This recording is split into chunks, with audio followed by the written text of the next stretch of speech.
it is undisputed that a significant number of your emails were to or from a Sidney Blumenthal. Now, he did not work for the State Department. He didn't work for the U.S. government at all. He wanted to work for the State Department, but the White House said no to him. Do you recall who specifically at the White House rejected Sidney Blumenthal? No, I do not. After he was turned down for a job at the State Department by the White House, he went to work where? I think he had a number of consulting contracts with different entities. Well, if he had a number of them, do you recall any of them? I know that he did some work for my husband. Well, he worked for the Clinton Foundation. That's correct. Okay. He worked for Media Matters. I'm sure he did. He worked for Correct the Record. I'm sure he did. When you were asked about Sidney Blumenthal, you said he was an old friend who sent you unsolicited emails, which you passed on in some instances because you wanted to hear from people outside what you called the bubble. We will ignore for a second whether or not Sidney Blumenthal is outside the bubble, but I do want to ask you about a couple of those other comments, because what you left out was that he was an old friend who knew absolutely nothing about Libya, was critical of President Obama and others that you work with, loved to send you political and image advice, had business interests in Libya, which he not only alerted you to, but solicited your help for. And you often forwarded his emails, but usually only after you redacted out any identifiers so nobody knew where the information was coming from. What does the word unsolicited mean to you? It means that I did not ask him to send me the information that he sent me. You wrote to him, "Another keeper, thanks and please keep them coming. Greetings from Kabul and thanks for keeping this stuff coming.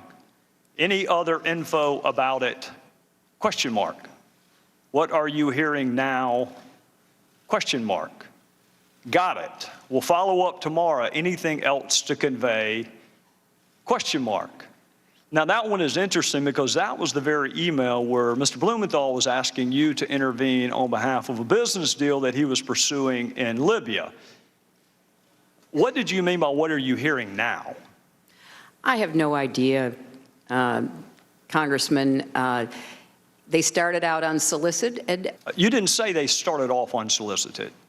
You said they were. You said they were unsolicited. Well, they were unsolicited, but obviously I did respond to some of them. Well, and I'm sure that encouraged him. Anything else to convey? What are you hearing now?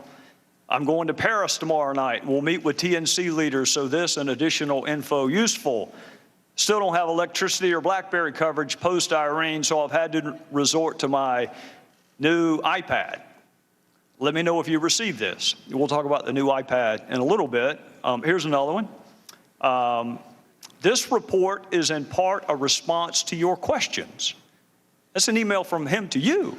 This report is in part a response to your questions. There'll be further information in the next day. If you're the one asking him for information, how does that square with the definition of unsolicited? I said it began that way, Mr. Chairman, and I will add that both Chris Stevens and Gene Kretz found some of the information interesting, far more than I could, because they knew some of the characters who were being mentioned, and they were the ones, the kind of persons with the expertise that I asked to evaluate to see whether there was any useful information. Before you give Mr. Blumenthal too much credit, you agree he didn't write a single one of those cables or memos he sent you. I'm sorry, what? He didn't write a single one of those cables or memos. I don't know who wrote them. He's the one who sent them to me. Would you be surprised to know not a single one of those was from him? I don't know where he got the information that he was sending to me. Did you ask? You're sending me very specific, detailed intelligence. What is your source? That seems to me like a pretty good question. I did learn later that he was talking to or sharing information from former American intelligence officials. By the name of? Who wrote those cables? I don't recall. I don't know, Mr. Chairman. You had his information passed on to others, but at least on one occasion you asked Ms. Abedin, can you print without any identifiers? Why would you want his name removed? Because I thought that it would be more important to just look at the substance and to make a determination as to whether or not there was anything to it. Well, don't people have a right to know the source of the information so they can determine But credibility? he wasn't, as you just said, the source of the information. That was But you didn't clear. know that, Madam Secretary, and that's what you just said. No, Mr. Chairman. I said that ma'am, I knew that he didn't have the sources to provide that information. I knew he was getting it from somewhere else, whether he did knew you a lot ask of where? journalists, he knew others in Washington. It could have been a variety of people. Well, if you're going to determine credibility, don't you want to know the source? Well, it wasn't credibility so much as trying to follow the threads that were mentioned about individuals. And as I already stated, some of it was useful and some of it was not. Well, did the president know that Mr. Blumenthal was advising you? He wasn't advising me. And, you know, Did he Mr. know Chairman, that he was your most prolific emailer that we have found on the subjects of Libya and Benghazi? that's because I didn't do most of my work That's about fair. Libya on I'm email. not challenging that, Madam Secretary. I am not challenging that. All I'm telling you is the documents show he was your most prolific emailer on Libya and Benghazi. And my question to you is, did the president, the same White House that said you can't handle him, can't hire him, did he know that he was advising you? He was not advising me, and I have no reason to have ever mentioned that or know that the president knew that. All right, I want to draw your attention to an email about Libya from Mr. Blumenthal to you, dated April 2011. It will be Exhibit 67. And this is informative. Should we pass on, and in parentheticals, unidentified to the White House? If you were going to pass something on to the White House, why would you take off the identifiers? Because it was important to evaluate the information, and from a lot of intelligence that I have certainly reviewed over the years, you often don't have the source of the intelligence. You look at the intelligence and you try to determine whether or not it is credible, whether it can be followed up on. Well, I'm going to accept the fact that you and I come from different backgrounds, because I can tell you that an unsourced comment could never be uttered in any courtroom. You have We're to not have talking the about right. courtrooms, Mr. Chairman. no. We're talking about intelligence. No, we're and- talking about credibility and the Well- ability to assess who a source is and whether or not that source has ever been to Libya, knows anything about Libya, or has business interest in Libya, all of which would be important if you were going to determine the credibility, which I think is why you probably took his information off of what you sent to the White House.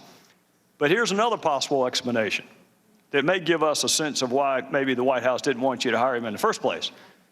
In one email, he wrote this: I would say Obama, and by the way, he left the president part out, I would say Obama appears to be intent on seizing defeat from the jaws of victory. He and his political cronies in the White House in Chicago are, to say the least, unenthusiastic about regime change in Libya. Obama's lukewarm and self-contradicting statements have produced what is, at least for the moment, operational paralysis. I think that may give us a better understanding of why the White House may have told you you cannot hire him. Blumenthal could not get hired by our government, didn't pass any background check at all, had no role with our government, had never been to Libya, had no expertise in Libya, was critical of the president and others that you worked with, shared polling data with you on the intervention in Libya, gave you political advice on how to take credit for Libya, all the while working for the Clinton Foundation and some pseudo-news entities. And Madam Secretary, he had unfettered access to you. And he used that access, at least on one occasion, to ask you to intervene on behalf of a business venture. Do you recall that? You know, Mr. Chairman, if you don't have any friends who say unkind things privately, I congratulate you. But from my perspective, I'd like to think I'd correct them. I don't know what this line of questioning does to help us get to the bottom of the deaths for Americans. I'll be happy and help to help you understand that, Madam Secretary. It's relevant because our ambassador was asked to read and respond to Sidney Blumenthal's drivel. It was sent to him to read and react to, in some instances on the very same day he was asking for security. So I think it is eminently fair to ask why Sidney Blumenthal had unfettered access to you, Madam Secretary, with whatever he wanted to talk about, and there's not a single solitary email to or from you to or from Ambassador Stevens.